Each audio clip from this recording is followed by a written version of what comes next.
안녕하세요. 50대 중반의 나이의 남자입니다. 요즘처럼 화창한 날씨를 보면 제 지난 인생이 생각나 현재에 감사하며 더 열심히 살게 되는 요즘입니다. 살다 보면 아무리 노력해도 가질 수 없는 게 있잖아요. 다른 사람에게는 아무렇지도 않게 있는 것들이 유독 제게만 야박하다는 것을 깨닫게 되면 분노가 일기도 하지만 어느 순간 포기하고 받아들이고는 가질 수 없는 거라고 인정하게 되더라고요. 그게 저에게는 엄마라는 존재였습니다. 저를 낳아주신 엄마는 제가 기저귀를 찰 때부터 없었습니다. 제 기억에 저는 그냥 엄마 없는 애였으니 밥도 아버지가 대충 차려놓고 나가시던 걸 먹어 치웠던 것 같습니다. 언제부터였는지도 기억이 안 날 정도로 그냥 그랬던 것 같네요. 그러다 보면 아버지가 돌아와 제가 먹다 남긴 음식들을 치우고 새로 사온 음식들로 상을 채워주고는 했어요. 한 번은 그러다가 음식이 상했는지 탈이 나 대굴대굴 방바닥을 구르다가 정신을 잃은 적도 있었습니다. 그 후로 아버지는 냉장고에서 음식을 꺼내 먹도록 하더군요. 차가운 음식을 먹는 게 싫었지만 방법이 없었습니다. 음식은 그렇게 먹고 노는 건 골목의 아이들과 놀았습니다. 해가 질 때까지 실컷 쏘다니다 보면 다른 아이들은 엄마가 불러서 집으로 돌아가곤 하는데 저는 아무도 저를 부르지 않더군요. 같이 놀 친구가 없으니 저도 집으로 돌아갈 수밖에는 없었습니다. 제대로 씻지도 못하고 아무렇게나 구겨져 잠이 들거나 놀고 있으면 아버지가 돌아왔죠. 술 냄새를 풀풀 풍기면서요. 다정한 목소리로 안아주거나 웃는 법은 없었습니다. 저를 툭툭 치면서 일어나서 이거 먹거라 라고 하거나 그냥 먹어라 했습니다. 그때가 하루 중 유일하게 따뜻하게 온기가 있는 음식을 먹을 수 있는 시간이었기 때문에 저는 얼른 음식에 다가가 허겁지겁 먹었습니다. 어쩌다 한번 저를 데리고 동네 식당에 가 고기를 먹이기도 했는데 그날이 저는 제일 좋은 날이기도 했습니다. 식당 아주머니들이 아빠 따라왔냐며 많이 먹으라고 말해주는 것이 좋았어요. 누구라도 제게 아는 척을 하고 웃어주는 게 좋았던 것 같습니다. 그러다 제 나이 또래 아이들이 엄마 아버지와 함께 고기를 구워 먹는 모습을 보면 주눅이 들어 고기를 숙이고 밥을 먹어야 했지만 그래도 외식하는 날이 기다려졌습니다. 아버지는 그런 제가 탐탁지 않았는지 팍팍 좀 먹어라 기껏 데려왔더니 라며 짜증이 아닌 짜증을 내고는 했습니다. 그러면 또 저는 헐레벌떡 고기를 먹기 일쑤였습니다. 혹시나 저에게 다시는 고기를 사주지 않을까봐 걱정이 되었거든요. 학교에 들어오고 나서는 비 오는 날이 싫었습니다. 비가 오면 세상의 모든 엄마들이 학교 앞에 와 아이들을 기다리더라고요. 저는 그런 엄마가 없었기에 다른 애들이 엄마와 우산을 쓰고 가버리면 그 앞에 혼자 남아 비가 그치를 기다렸습니다. 운이 좋은 어떤 날에는 비가 그쳐 갈 수 있었지만 그런 날이 많지는 않았어요. 그저 내리는 비를 온전히 맞으며 집으로 가는 날이 더 많았습니다. 가방을 머리에 이고 비를 맞고 뛰면서 울었습니다. 왜 나는 엄마가 없을까 하고 생각을 해봐도 알 수가 없었어요. 제가 말을 안 듣고 공부도 열심히 안 해서 그런 건가 싶었지만 저보다 말도 안 듣고 공부도 못하는 친구는 그래도 엄마가 있더라고요. 그래서 그냥 나는 엄마가 없는 불쌍한 애구나 그렇게 받아들였습니다. 제가 저를 불쌍하다고 생각하고 나니 다른 사람이 저를 불쌍하다고 생각하는 게 싫더라고요. 그래서 입으로 더 씩씩한 척을 하고 다니기도 했네요. 그러다가 제가 초등학교 3학년이 얼마 남지 않았을 때 아버지는 한 여자를 데리고 왔습니다. 눈이 크고 인상이 훤한 여자였죠.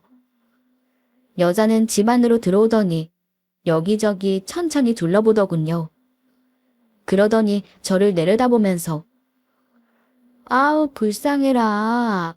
이 어린 게 얼마나 힘들었을까? 이제 아줌마가 맛있는 거 많이 해줄게. 아니, 이젠 엄마라고 해. 엄마 해봐. 라고 하면서 저를 끌어당기더군요. 가슴이 두근거렸습니다. 엄마가 생긴 것 같아서요. 하지만 그것은 저만의 기대였을 뿐이었습니다. 그 여자는 아버지가 있을 때는 처음 왔을 때처럼 제게 잘해주었어요. 도시락도 싸주고 저를 씻겨도 주고 옷도 잘 빨고 말려 입혀주었으니까요. 눈도 맞추고 맛있게 먹으라면서 제 숟가락 위에 반찬도 올려주었죠. 여자가 오고 아버지는 술도 마시지 않고 전보다 더 일찍 집에 왔습니다. 집에 오시며 신발을 사오기도 했고 치킨을 한 마리 사오기도 하더군요. 저와 함께 가던 식당에는 이제 그 여자와 같이 갔습니다. 그 모습이 마치 다정한 가족처럼 보여 더 이상 기가 죽지도 않았네요. 식당 아주머니들도 엄마 아빠랑 맛있는 거 먹으러 와서 좋겠다 하셨거든요. 그렇게 제게도 엄마가 생겼다고 생각했습니다. 그래서 그냥 좋았고요. 갑자기 내리는 비를 보면 조금 설레기도 했습니다. 엄마가 우산을 가지고 저를 데리러 오겠다는 기대가 저를 설레게 하더라고요. 저를 데리러 올 엄마의 모습을 상상하니 웃음이 나기도 했네요. 하지만 친구들이 모두 엄마와 우산을 쓰고 집으로 갔는데도 저는 집으로 갈 수가 없었습니다. 비는 계속 내렸지만 저를 데리러 올 엄마는 아무리 기다려도 나타나지 않더라고요. 혹시나 멀리서 보고 있나 싶어 목을 빼고 교문을 바라보기도 했습니다. 하지만 엄마의 모습은 도무지 안 보이더라고요. 결국 모두가 떠난 학교를 저는 또다시 비를 맞으며 떠났습니다. 비를 홀딱 맞고 집에 도착해보니 그 여자는 방 한가운데서 쿨쿨 잠을 자고 있었어요. 온몸이 젖은 채로 집으로 돌아온 저를 보고도 옷 벗어놓고 거기 있는 돈으로 간식 사 먹어. 라고 하고는 다시 쿨쿨 잠을 자곤 했습니다. 그런데 제 마음이 이상하더라고요. 이상하게 서럽고 화가 나면서 속이 상하는 겁니다. 그래서 그 자리에 쪼그리고 앉아서 훌쩍훌쩍거리다가 넹 하고 울어버렸습니다. 그 소리에 놀라 잠에서 깬 여자는 저를 보더니 깜짝이야. 왜 울어? 옷이나 갈아입을 것이지. 우는 소리 나서 놀랬잖아. 라고 하더니 제 쪽으로 베개를 던지더군요. 제 몸에 맞지는 않았지만 그 상황 자체가 서러웠습니다. 그래서 더 크게 울고 있는데 문소리가 들리고 아버지가 들어오더군요. 그러자 여자는 아까와는 다른 얼굴과 목소리로 저를 대하기 시작했어요. 오늘 학교에서 속상한 일 있었어? 그렇다고 물건을 던지면 어떡해? 라고 말하면서 수건을 가져와 제 머리며 얼굴이며 닦아주더니 옷을 갈아입혀주더군요. 아버지는 그런 저와 여자를 보더니 배고파. 도침개라도 먹을까? 하면서 방으로 들어가셨고 저에게는 더 이상 관심이 없어 보였습니다. 여자는 아버지에게 후다닥 다가가 헤헤거리며 웃었습니다. 저와 단둘이 있을 때는 볼 수 없었던 두 사람의 그 얼굴을 보며 알 수 없는 기분이 들기도 하고 마음이 아팠어요. 외롭다고 생각했죠. 그 여자는 제 엄마의 역할을 제대로 하고 싶어 하는 것 같지 않았습니다. 아버지도 그 여자가 제게 밥은 잘 주나 옷은 잘 입히나 이런 거에만 관심이 있었지. 제가 어떻게 지내는지에 대해선 관심이 없더라고요. 그런 아버지를 보며 저는 깨달았습니다. 저에게는 엄마가 생길 수 없다고요. 아버지와 여자는 제법 사이가 좋아 보였습니다. 서로 마주보며 웃고 있었거든요. 눈을 맞추고 서로의 얼굴을 보면서 웃는 모습이 보기 좋았습니다. 비록 저에게는 그렇게 해주지 않았지만 그 둘은 그렇게 웃으니 집이 좀 따뜻해지는 것 같아 보기에 좋더라고요. 저는 외로웠지만 말이죠. 그 외로움이 차라리 평화로움이었다는 걸 그때는 몰랐거든요. 제가 중학교에 들어가자 여자는 점점 더 저를 향해 날카롭게 말하기 시작했습니다. 그러다가 어떤 날은 아버지가 저를 불러 너 그런 식으로 할 거냐며 앞뒤 설명도 없이 화를 내면 뭐라고 대답을 할지 고민이었죠. 그리고 제가 대답을 하지 못하면 아버지는 대답을 할 때까지 제 손바닥을 치셨습니다. 하지만 저는 팅팅 군 손을 붙잡고 내가 뭘 잘못했을까 머리를 쥐어짜며 생각했지만 떠오르는 일이 없었습니다. 그저 학교에 다녀와 만화책을 본 거 말고는 없었거든요. 그래서 이리저리 생각을 하고 있으면 누가 엄마한테 욕을 해? 라던가 너 돈 가져가서 어디에 썼어? 라며 제가 하지도 않은 짓에 대해 물었습니다. 저는 한 적도 없는 일에 대해 뭐라고 해야 하는 건지 몰라서 우는 것밖엔 할 수가 없었습니다. 중학생이었지만 또래보다 키도 덩치도 작은 저는 우는 수밖에 없더라고요. 서럽고 아프고 속상했지만 그 억울함과 외로움을 어디에도 말을 할 수가 없었네요. 말하지 못한 그 마음은 점점 쌓이더니 화가 되었습니다. 그래서 그런 건지 그 여자가 무슨 말만 해도 화를 내거나 짜증을 내게 되더라고요. 저도 모르게 그러고 나서 멋쩍게도 했지만 그러고 나면 조금 속이 시원했습니다. 물론 그 대가는 아버지가 집에 돌아오면 받게 되었죠. 잘못했다고 빌면서 우는 저를 보고 아버지는 누굴 닮아서 저러냐며 소리치는 것으로 혼나는 게 끝이 났어요. 저는 혼이 나고서도 우는 것밖엔 할 수 있는 것이 없었고 아버지는 그런 저를 두고 밖으로 나가셨습니다. 여자는 그런 저를 보며 통쾌하다는 얼굴을 보였습니다. 그래봤자 너희 아버지는 내 편이야 라는 듯 과시하는 것처럼 보였죠. 그 여자는 꼭 아버지가 보지 못하도록 교묘하게 표정을 지어 보였어요. 그리고 어느 순간부터 저는 그 얼굴이 세상에서 가장 역겹다고 생각했습니다.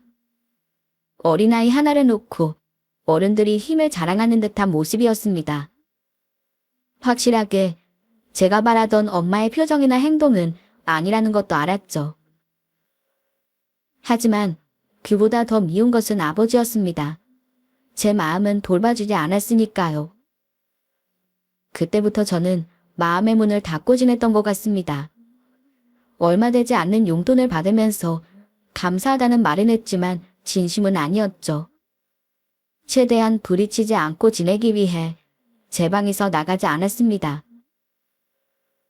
하지만 여자는 이상할 정도로 외출을 잘 하지 않았고 시장 가는 것도 꺼렸기에 그 심부름을 제게 다 떠넘기곤 했어요. 저는 그 심부름 때문에 고역을 겪어야만 했습니다. 병원에 가면 될 걸 번번이 이것저것 약을 사오라는 통에 방에 조용히 있고 싶어도 못 있고 저는 수시로 집과 밖을 드나들어야 했습니다. 그에서 나오는 표정을 숨기는 것도 쉬운 일은 아니었네요. 그렇다고 웃을 수도 없고 착하게 대답하기도 싫은데 심부름은 안 할 수도 없었으니 그렇게 괴로울 수가 없더라고요. 심부름을 하기가 싫어서 가끔 자는 척을 할 때도 있었습니다. 하지만 끝까지 깨워 심부름을 보내는 집요함을 보이는 그 여자를 이길 수는 없었어요. 그렇게 심부름을 나갔다 돌아올 때면 가끔 문 앞에서 퇴근하고 들어오시는 아버지를 만나기도 합니다. 아버지는 제가 그 여자 심부름을 하는 것을 무척 좋아했어요. 여자가 밖에 다니지 않는 것을 좋아하거든요. 저를 낳아준 어머니가 밖으로 돌다가 헤어졌다는 말을 들었기에 여자가 밖으로 돌면 안 된다는 생각을 깊게 가진 아버지가 여자의 그런 점을 좋아했던 것 같습니다. 그래서 여자가 원하는 건 다 해주고 싶어 했던 것 같고요. 여자가 아버지의 비비를 잘 맞췄기에 둘은 사이가 좋았어요. 아버지가 선물이라도 하는 날은 더 그랬죠. 아, 내가 이래서 당신을 좋아해. 이건 뭐야? 너무 예쁘다. 여자가 그러면 아버지는 허허허 웃느라 그날은 정신이 빠져 있었네요. 그러던 어느 날, 제가 중학교 졸업을 앞둔 때였는데 밤에 갑자기 안방에서 언성이 높아지더니 아버지와 여자가 다투는 소리가 시끄럽게 들리더라고요. 나는 그 남자 무서워서 이혼해달라고 못한다니까. 내가 오죽하면 다 두고 도망을 나왔겠어. 너무 무서워. 나 그 사람한테 잡히면 진짜 큰일 나. 나는 당신이랑 이렇게 살기만 하면 돼. 나는 그냥 이렇게 살면 돼. 당신도 나만 있으면 된다며. 나는 나가는 건 무서워. 하도 맞았어. 아무리 그래도 병원도 못 가고 이러고 살 거야? 조금 있으면 내 졸업식인데 졸업식은 같이 가야 할 거 아니야. 그제서야 그 여자가 왜 나가지도 않고 집에서만 지냈는지 알겠더라고요. 전 남편과 이혼을 하지 않은 채 도망을 나와 살았던 겁니다. 신부만 곱게 썼어도 불쌍하다고 생각했겠지만 제게 하는 것으로 봐서 그 남자도 딱 여자에게 맞는 사람이었을 거라고 생각할 정도였죠. 하지만 아버지는 그런 여자가 너무 안쓰러웠는지 여자의 말대로 하더라고요.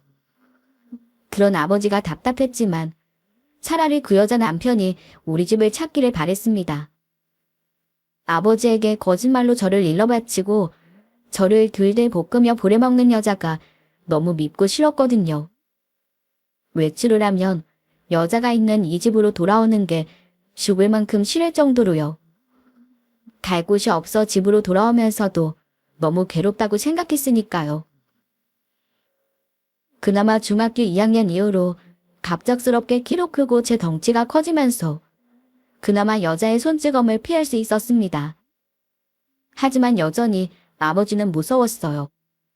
아버지가 그 여자의 편을 드는 한 직접 부딪히지 않을 뿐이지 괴로운 것은 마찬가지였고 그 여자는 점점 더 지능적으로 저를 힘들게 하기 시작했어요.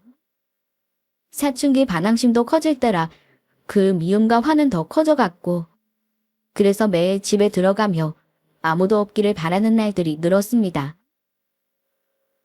그 여자가 있어서 좋은 건 그저 음식과 빨래된 옷뿐이었습니다. 아버지에게 잘 보이고 싶은 그 여자는 청소와 빨래, 그리고 음식에 정성을 기울였는데 꼭 공치사를 하듯이 제가 감사하다고 할 때까지 말을 걸었습니다. 그러다 제 태도가 마음에 안 들면 아버지가 들어오는 시간에 눈물을 뚝뚝 흘리기 일쑤였고 아버지는 그 모습을 보면 또 제게 소리쳤어요. 어디 은혜도 모르고 고맙다 소리를 안 해? 라면서 억지로 감사 인사를 하게 했죠. 그리고 아버지는 여자를 칭찬하며 대단하다 했습니다. 장도 제가 봐오고 팥 썰고 마늘 까고 빠는 일도 제가 하고 사실은 음식 조리도 여자가 시키는 대로 제가 거의 다 하는 일도 부지기수였는데 말입니다. 여자는 간을 맞추고 접시에 닿는 것만 하는데 그럴 때 꼭 아버지가 오셨어요. 저는 좀 억울하고 서러웠지만 말을 할 수도 없었습니다. 어쨌거나 아버지는 여자 편이라는 생각이 제게 박혀 있었으니까요. 너무 불편하고 이상한 거 투성이인 집이 점점 싫어지는 건 당연했습니다. 그런데도 아버지와 여자는 우린 천생연분이야 라며 좋아했죠.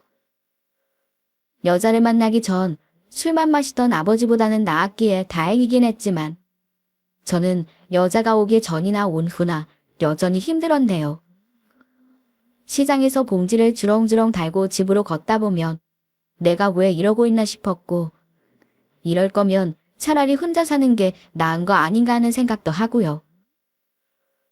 그런 마음으로 집에서 지내다 보니 저는 점점 더 말이 없어지고 불만이 표정으로 드러났던 것 같습니다. 그리고 고등학교에 들어가면서는 그게 더 심해졌어요. 아버지는 잘 안 풀리던 일이 그 여자가 오고 마음이 놓이니 잘 풀린다며 너 지금 이만큼 먹고 사는 거 다 어머니 덕이니 감사한 줄 알라는 말을 입에 달고 살았어요. 집안 살림 잘해주는 여자를 만나 집이 잘 된 거라며 좋아했습니다. 아버지의 그런 말을 듣는 여자는 몸을 베베 꼬며 콧소리를 냈죠. 그 여자가 잘한다는 그 살림들이 다 제가 노력하는 건 줄은 아는 건지, 여자 기분 맞춰주려 일부러 모르는 척하는 건지는 모르겠지만 말입니다. 아버지가 그러니 여자는 더 기고만장했습니다. 여자의 목소리가 더 커질수록 저는 점점 더 말수가 줄어들었고요. 어차피 말해도 소용이 없을 거라고 생각했죠. 그렇다고 제가 공부를 잘하지도 못했기에 제가 무슨 말을 한들 아버지는 제 말을 믿지도 않을 거라고 생각했네요. 실제로도 아버지는 저를 혼낼 때마다 이렇게 말했거든요. 네가 공부를 잘하기를 하냐? 부모한테 잘하기를 하냐? 도대체 부족한 게 뭐야? 내가 그만큼 벌어다 너 용돈 따박따박 주지. 너희 어머니가 음식 제때 해주지. 아, 뭐가 문제길래 너 할 일도 못하고 그따위야? 공부라도 잘하면 말을 안 해. 아, 말도 마요. 탕에 탁 틀어박혀서 심부름 시키면 눈을 부라리고 내가 서러울 때가 한두 번이 아니에요. 어차피 하지도 않는 공부를 시킨다고 하겠어요? 그냥 그건 포기해요. 엄한데 투자하지 말고. 그때 느껴지는 그 모멸감에 상하는 자존심은 회복이 힘들었습니다. 그러다 보니 친구들 앞에서도 기가 주고 말도 잘 못했죠. 여자 심부름하느라 공부할 시간도 없었는데 그건 쏙 빼고 이야기하는 여자도 밉고 그것도 모르면서 성적 타박을 하는 아버지가 더 미웠습니다. 세상에 혼자라는 생각에 사무치도록 외로웠는데 어디에도 의지할 곳이 없었습니다. 조부모가 계신 것도 아니었고 다른 친척이 가까이 지내는 것도 아니었으니까요. 그래도 세상 천재의 혈육이라고는 아버지와 저뿐이니 버텨보려고 노력했습니다. 고등학교 졸업할 때까지 버텨보고 도저히 안 되겠으면 일자리 찾아 집을 떠나 다시는 안 보고 살면 그만이라는 생각도 했죠. 아버지가 돈을 잘 버는 만큼 여자는 요구 조건이 점점 더 많아졌습니다. 보석이며 비싼 화장품, 옷 같은 사치품들을 좋아하더라고요. 외출도 못하는 여자가 옷도 동네 가게에 카탈로그를 부탁해 배달해 입으니 옷가게에서도 좋다고 먼저 연락이 오기도 하는 정도였습니다. 또 보석은 아버지에게 졸라 사다 달라고 하거나 화장품은 부잣집 사모님처럼 방문 판매를 부르고요. 그럼 또 화장품 쇼핑을 하는 시간에는 제게 청소를 시켜놓습니다. 제게는 청소를 시켜놓고 자기는 하나씩 화장품을 꺼내 얼굴에 올려보면서 콧노래를 부르는 모습이 마치 신데렐라의 새엄마 같아 보여 악당처럼 보이기도 했습니다. 아버지는 재산이 늘수록 술을 마시고 온 날이면 자기 일을 물려받으려고 했는데 정확히 무슨 일을 하는지 재산이 얼마 있는지는 저는 알 수 없었습니다. 그냥 막연하게 어차피 공부 안 할 거면 졸업하자마자 아버지 일이나 도우라고만 하면서 그 여자 눈치를 봤거든요. 그 여자는 아버지가 그러는 걸 싫어했습니다. 뭐야? 그래도 자식이라 이거야? 기껏 해봐야 소용없다는 게 이런 거야. 라면서 아버지와 저를 흘겨보곤 했거든요. 말로는 아무것도 필요 없다 하면서요. 기껏 어린애 키워주고 힘들게 뒷바라지하면 뭘 할 거야? 빈 껍데기일 뿐인데. 라며 밤이 늦도록 아버지를 들볶으며 잠을 못 자게 해 싸우는 소리도 들렸습니다.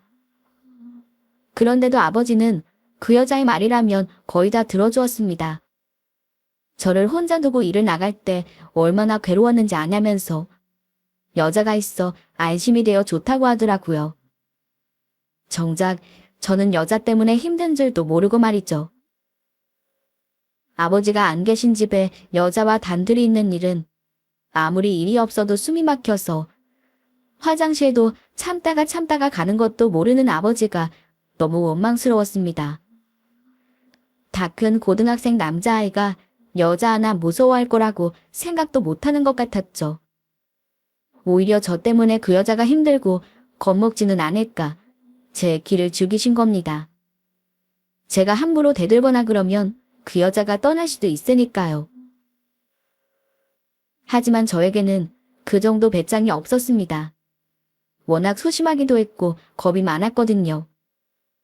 그나마 마음이 맞는 친구 몇몇에게도 집안 사정 이야기도 못하고 혼자서만 소가리를 하면서 그렇게 지냈네요.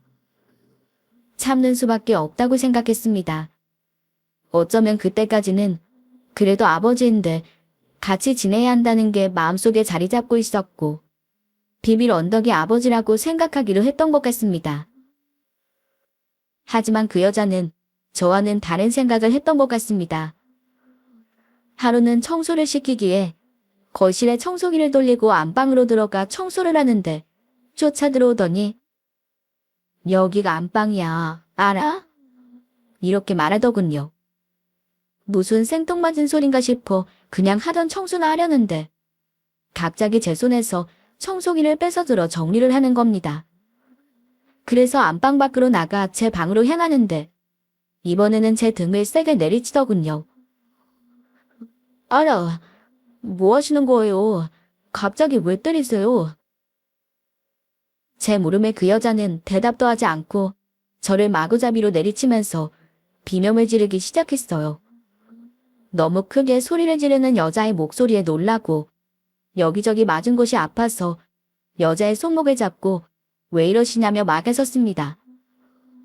하지만 그 여자는 더 크게 소리를 지르더니 장롱에 있는 옷과 보석들을 다 쏟아내더군요.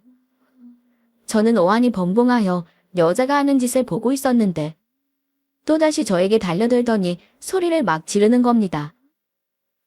왜 이러시냐며 그만하시라고 말리는 제 뒤로 아버지가 들어오셨어요. 그러자 그 여자는 여보, 나 좀 살려줘 라면서 아버지 뒤로가 숨어버렸어요. 대체 이게 무슨 상황인가 몰라서 어허벙벙한 채로 보고 있는데 여자가 막 울면서 이렇게 말을 하는 게 아니겠습니까? 내가 그랬지. 민성이 쟤가 아무래도 수상하다고.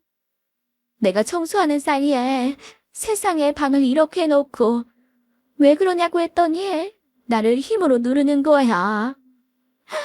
여기 손목 좀 봐. 세상에. 내가 막으려고 하니까 날 이렇게. 아니, 제가 청소하려고 들어왔는데 갑자기 제 등짝을 때리면서 소리쳤잖아요. 물건도 다 쏟은 게 누군데. 그런데 그 순간 눈앞이 번쩍하더군요. 아버지가 제 뺨에 손을 댄 거죠. 아니, 그럼 너희 어머니가 혼자서 이 난리를 친단 말이야? 네가 언제부터 안방을 청소했다고 여길 들어와? 아무것도 안 가지고 무슨 청소를 해? 너희 어머니가 방을 이렇게 할 이유가 있어? 어차피 다 자기 물건인데. 너 얼마 전부터 도둑질했다며. 용돈도 충분히 주는데 뭘 더 뒤져서 가져가려는 거야? 왜? 너도 너희 엄마처럼 도망이라도 가게? 여자는 아버지 뒤에 숨어 울면서 말했습니다. 내가 계모라고 저러는 거지. 그래, 내가 갈게. 오갈 데 없는 사람 여태 숨겨주고 그랬으면 됐어. 내 팔자에 당신같이 좋은 사람 만나 행복했지. 내가 죄인이지. 겨우 도망쳐서 이제 좀 사람처럼 사나 했는데 더 이상은 힘든가 봐. 이 꼴까지 보고 내가 어떻게 민성이랑 한 집에서 같이 살아. 내가 나가야지. 또 아버지는 그런 여자를 끌어안으며 말했어요. 이 사람아, 가기는 어딜 가? 내가 이제 당신 없이 어떻게 살아? 그런 말은 빈소리라도 하지 마로. 당신처럼 가정적인 여자 만나 내가 얼마나 감사한데 가기는 어딜 가? 저는 그 두 사람이 제 앞에서 드라마 한 편을 쓸 때까지 그 여자가 왜 그러는지 몰랐습니다. 그런데 아버지와 끌어안고 울고불고 하는 그 모습을 보니 그 여자가 왜 그런 난리를 피웠는지 알겠더군요. 저를 내쫓으려고요. 제가 없어져야 속이 편할 것 같았는지 그런 거더라고요. 어차피 아버지는 제 말은 들어볼 생각도 없는 것 같고 나가겠다는 그 여자를 붙들고 오는 것으로 보아 그 집에서 제가 빠지면 될 일이더라고요. 그래서 아무 말 없이 제 방으로 가서 당장 필요한 것들만 챙기기 시작했습니다. 학교는 가야겠다는 생각에 교복은 챙겨 입고 책가방을 메고 티셔츠 몇 벌, 바지 몇 벌을 챙기는데 여자의 쏟아진 옷들과 양부터 비교가 되어 헛웃음이 나오더군요. 제 옷장 속에는 교복 안에 받쳐 입는 흰 티만 잔뜩이더라고요. 중학교에 다니기 시작하면서 아버지가 더 이상 옷도 사다 주지 않았거든요. 그렇게 짐가방을 챙겨 용돈을 모은 지갑을 꺼내 집을 나섰습니다. 25만 원 정도 있는 돈을 가지고 나가 하룻밤 정도는 어디서 지낼 수 있다고 생각했습니다. 다시는 집으로 돌아가지 않겠다고 다짐을 하며 집을 떠났네요. 아버지는 제가 나가는 것을 아는지 모르는지 부르지도 않더라고요. 막상 대문 밖으로 나와 걷는데 눈물이 났습니다. 어디로 가야 하나 싶은 막막한 마음에 한숨만 나더군요. 어찌됐건 밤은 나야 했는데 어디서 보내야 좋을지도 모르겠고요. 그렇게 한참을 서성거리다가 불이 켜진 곳으로 가다 보니 작은 여인숙을 발견할 수 있었어요. 일단 하룻밤은 보내야겠다 싶어 들어갔더니 교복을 보고는 방을 안 주는 겁니다.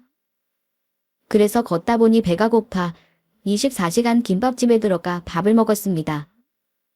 그런 순간에도 배는 고파지는 게 신기할 정도였습니다. 허겁지겁 밥을 먹고 나니 길 건너에 큰 병원이 보이더라고요. 동네에서 가장 큰 대학병원이었고 무작정 길을 건너 병원으로 들어섰습니다. 응급실로 사람들이 드나들기에 저도 그곳으로 따라가 보니 보호자 대기실이라고 쓰여있고 의자들이 줄지어 있더군요.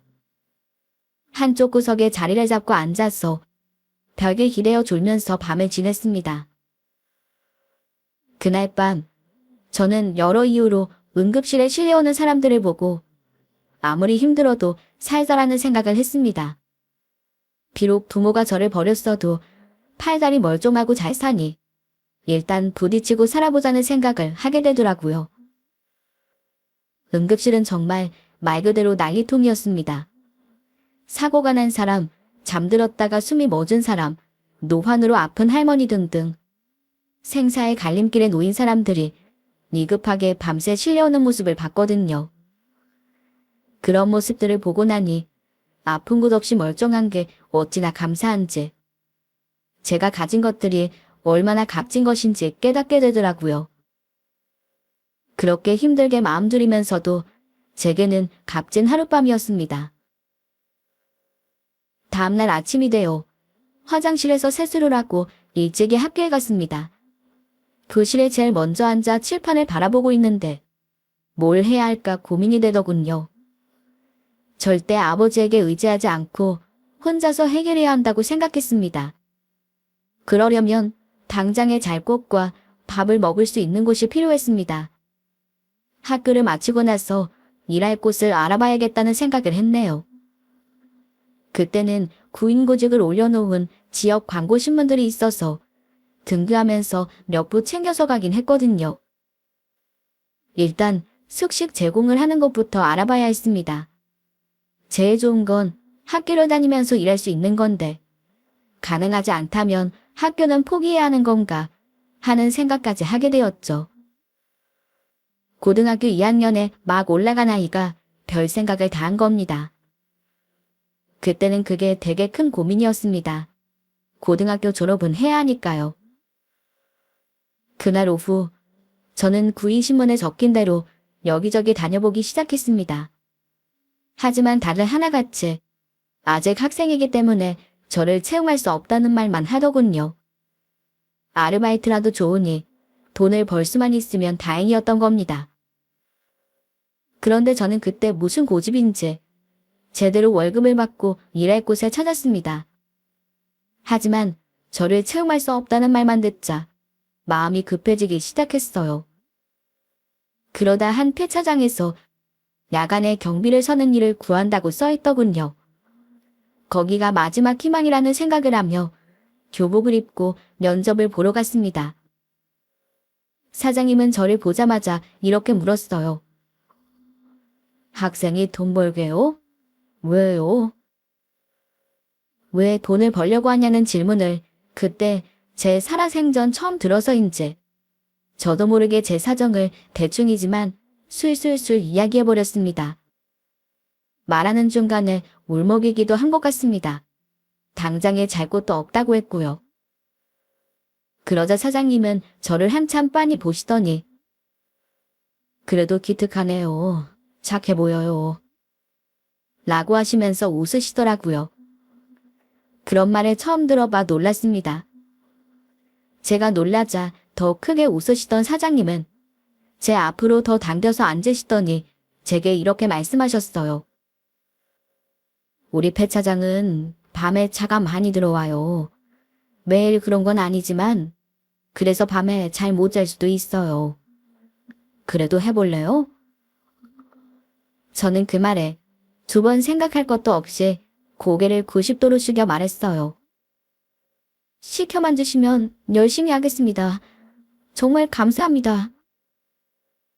그럼 오늘부터 시작해봐요. 전에 일하시던 할아버지가 이번 달 말까지 하시기로 하셨으니까 그 사이에 일 잘 배우고 원래는 그때 맞춰서 사람 구하려고 했는데 민성군이 당장 갈 곳이 없다고 하니 오늘부터 일 배웁시다. 할아버지가 일 꼼꼼히 잘하셨는데 이제 쉬신대요. 그러니까 일 잘 배우고 학교 마치면 바로 와서 쉬어요. 숙소에서 식사도 해먹을 수 있거든. 그렇게 말하며 웃어 보이시는 사장님의 모습을 보니 안심이 되고 다리가 풀리는 것 같더라고요.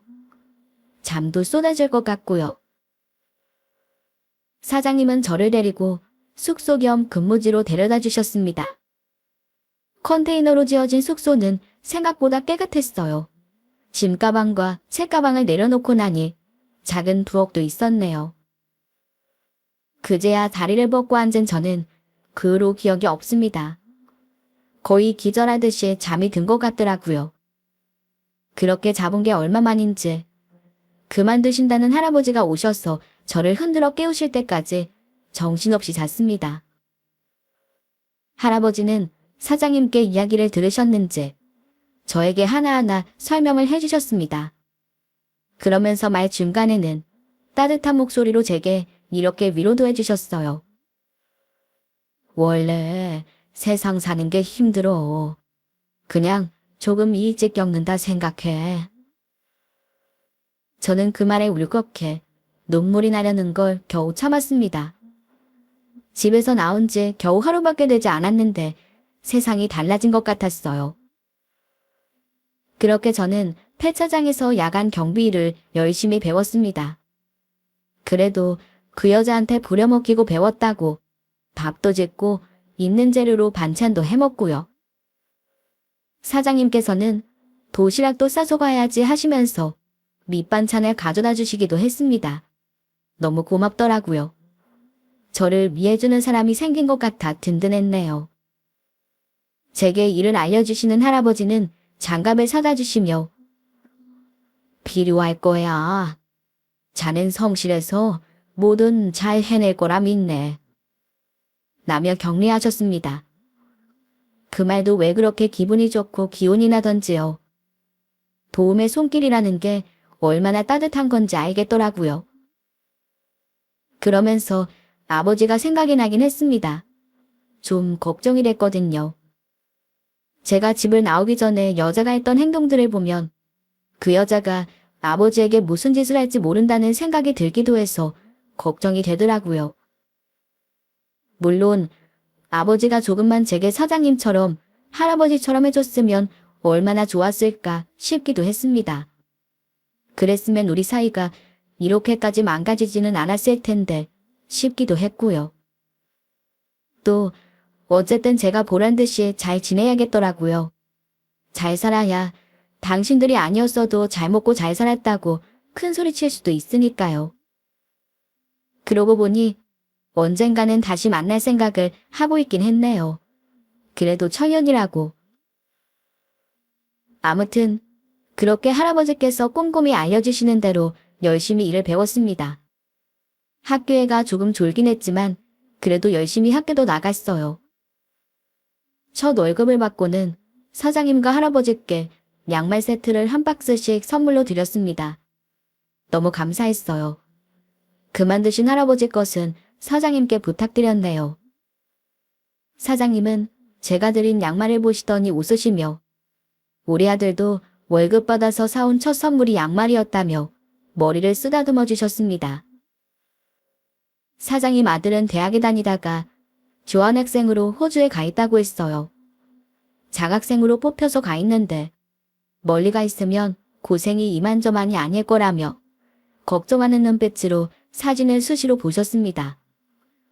그런 사장님을 보면 사장님 아들이 부러웠네요.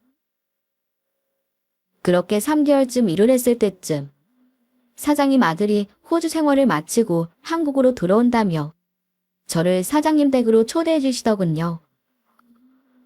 민성아, 너도 와서 같이 밥 먹자. 우리 아들도 동생 생겼다며 좋아할 거야. 어차피 근무는 밤 10시부터이니 저는 사장님의 초대에 응해서 사장님 댁에서 저녁을 먹고 얼른 와 일을 하기로 결정했습니다. 그래서 좋다고 하고 사장님 집 주소를 받았네요.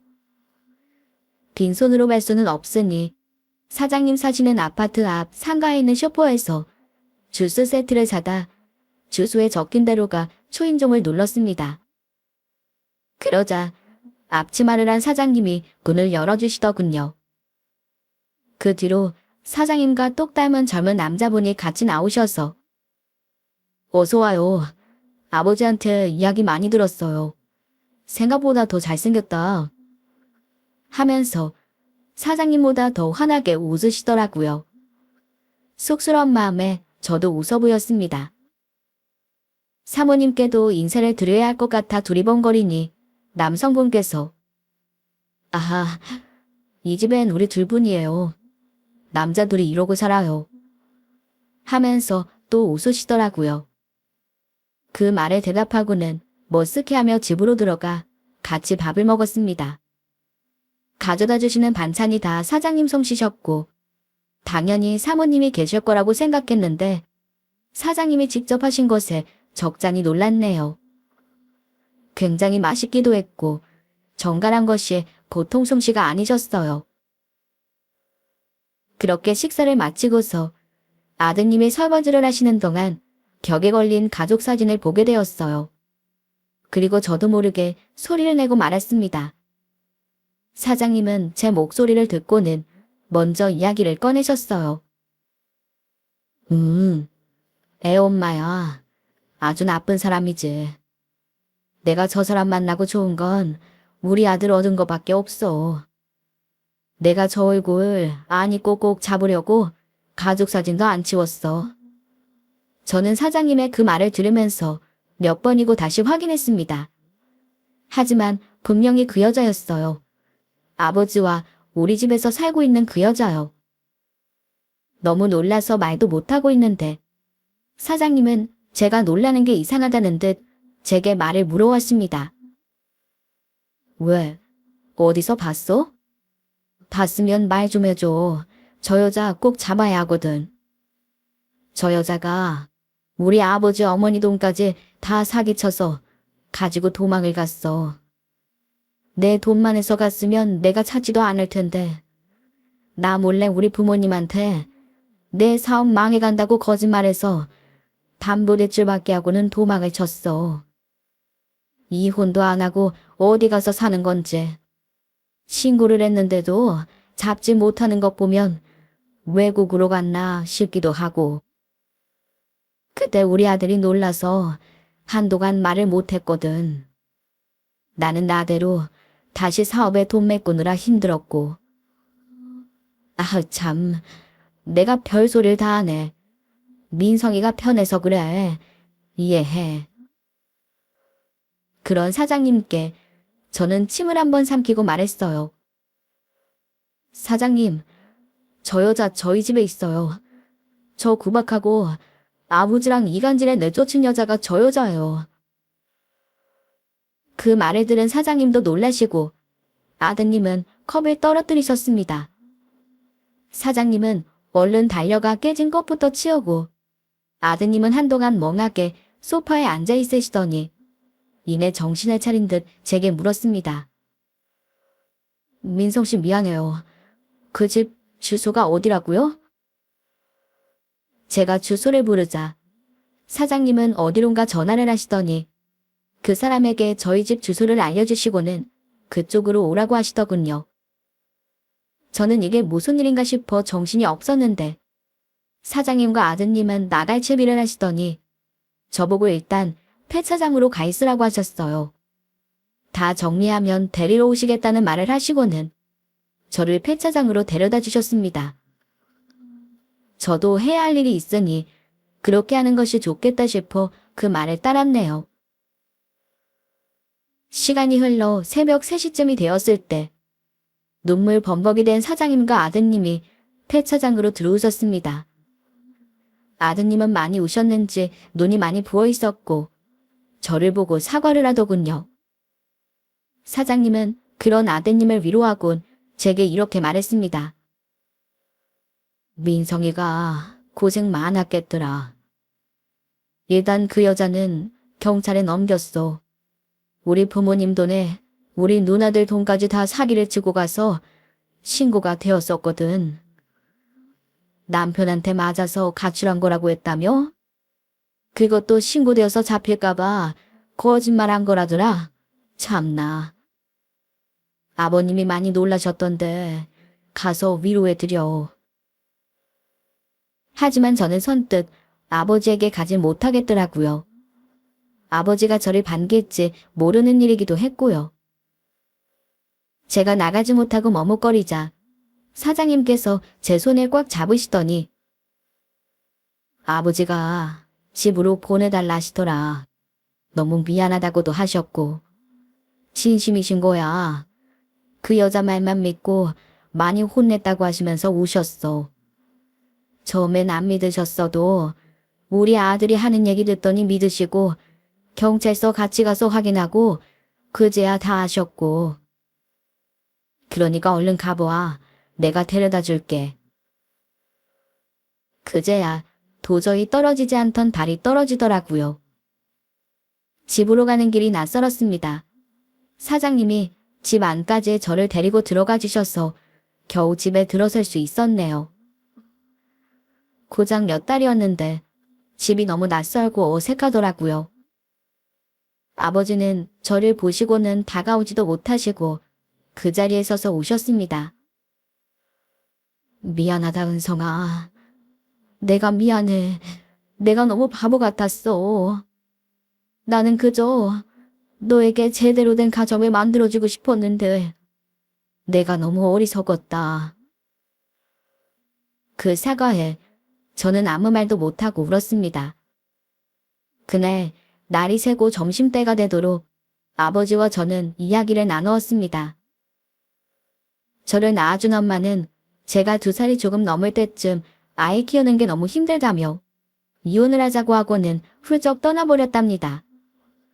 나중에 알고 보니 아버지를 만나기 전에 알고 지내던 남자와 새로 결혼을 했고요. 어린 저는 키워야겠는데 친척도 없고 부모님도 일찍 돌아가신 아버지가 혼자서 아이를 키우기가 너무 힘드셨다는데 처음에는 저를 데리고 다니셨어요. 그러다가 제가 5살 되었을 때부터 저를 놓고 다니셨답니다. 기저귀도 떼고 혼자 상에 있는 밥도 먹고 하기에요. 아버지는 오락실을 하셨는데 공기가 너무 안 좋고 소음이 크다 보니 제게 안 좋을 것 같았다고 하더군요. 아이가 뭘 보고 배울지 걱정도 되고요. 그래서 지인집 할머니께 부탁을 하고 아버지가 2시간에 한 번씩 와서 보셨대요. 몰래 보지 않으면 따라간다고 할까봐 몰래 보고 가셨다고 하더라고요. 그러다가 제가 상한 음식을 먹고 탈이 나자 아버지는 새엄마라도 만들어주고 아이를 돌보게 하겠다 싶으셨다는군요. 그때 그 여자가 눈에 든 거죠. 아버지 오락실에 청소를 하러 온 여자였답니다. 그런데 바깥에도 잘 안 나가고 닭에서만 지내는 게 좋더래요. 아들 하나 있다고 하기에 그것도 좋았다는군요. 저를 잘 키워줄 거라 믿었다고요. 그래서 같이 지내자 하고 지내기 시작했는데 여자가 어디서 들은 대박 정보라며 오락실을 대형 도박장처럼 만들자고 하더라는 겁니다. 그래서 그 의견을 따라 오락실에 개조했는데 아버지가 벌던 돈보다 훨씬 더 잘 벌게 된 거죠. 그러다 보니 여자의 말을 더 믿게 되었다며 아버지는 변명 아닌 변명으로 제게 눈물로 사과하시더군요. 민성아, 아빠가 내가 다 나빴다. 너희 사장님이 다행히 간통으로 고소 안 해주신다더라. 널 봐서 용서해 주신다고. 내가 어리석었어. 그런 여자인 줄도 모르고. 네가 그렇게 나가고서 갑자기 집이랑 통장이랑 다 자기 명의로 해달라고. 그래야 자기도 마음이 놓인다고 하기에 해줄 뻔했는데 네 덕분에 남은 재산은 지켰구나. 제 앞에서 통곡을 하는 아버지를 보니 마음이 복잡해졌습니다. 아버지에게 일이 생기기 전에 막아서 다행이긴 했지만 13년의 시간 동안 그 여자와 한편이던 아버지를 용서하기는 힘들었습니다. 그래도 저를 잘 키워보고 싶었다는 그 말은 믿고 싶었는데요. 아버지, 저는 일단 지금처럼 지내보고 싶어요. 대신 아버지와 왕래는 할게요. 일요일은 쉬니까 집에 와서 있을게요. 그리고 아버지는 지금 하시는 불법적인 일은 접으세요. 다른 일 찾아보시는 게 좋을 것 같아요. 그렇게 하나씩 우리 다시 해봐요. 그날 저는 아버지와 그렇게 결판을 짓고 사장님께도 이런 이야기를 털어놓았습니다. 저 지내던 대로 지내기로 했어요. 아버지와 저도 시간이 필요했어요. 그래서 사장님이 괜찮으시다면 저 계속 여기서 일해도 될까요? 조심스런 제 물음에 사장님은 씩 웃어 보이며 답하셨습니다. 민성이가 우리 보는 거 괜찮고 그럴 수 있으면 나야 고맙지. 우리 아들도 민성이 널 동생으로 생각하고 싶다고 하더라. 우리 다 같이 잘 이겨내보면 좋을 것 같아. 이후 그 여자는 긴 재판 끝에 5년을 선고받아 감옥에 갔고 그 후의 소식은 모릅니다. 형에게 한번 연락이 왔다는데 매몰차게 끊었다고 하더라고요. 저는 그 후로 폐차장 일을 열심히 배워 고등학교 졸업 후에는 정식 직원이 되어 일을 했습니다. 형은 번듯한 대기업에 들어갔고요. 그렇게 사장님 곁에서 오래 일을 하다가 10년 전쯤 제가 인수를 했습니다. 아버지가 좀 도와주셔서 가능했던 일이었네요. 아버지와는 그 후에 조금씩 왕래를 하다가 제가 군대에 다녀오고부터 함께 살았습니다. 집도 이사를 했고 아버지도 다른 일에 찾으셨어요. 다른 일을 하신다고 알아보시다가 사기도 좀 당하셨지만 열심히 하셔서 다시 돈을 좀 모으셨거든요. 부동산 중개인 시험을 보시더니 잘 되시는 것 같더라고요. 요즘은 저희 애들이랑 잘 지내시는데 저한테 하듯이 안 하시는 게 신기합니다. 아버지가 아직도 제게 용돈을 주시는데 모르는 척하고 받고 있네요. 형은 제게 그 여자에 대해 가끔 묻고는 합니다. 그 여자에 대해 묻는 형의 표정은 매번 쓸쓸하기만 해요. 저도 친엄마나 새엄마나 다 그 모양이니 형의 마음이 이해가 갑니다. 사장님과 아버지도 불쌍하지만 형과 저는 무슨 죄인가요? 부모가 정신 못 차리면 자식의 마음에 상처 주는 거라는 걸 누구보다 잘 알기에 형과 저는 정말 열심히 아이들을 양육하고 있어요.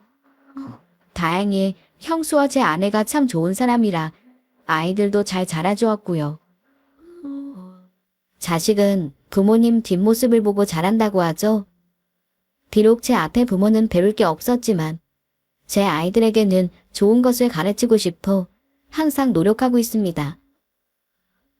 여러분들도 자식에게 부끄럽지 않은 부모가 되시길 바라며 이만 제 사연을 마무리하겠습니다. 지금까지 사연 들어주셔서 감사합니다.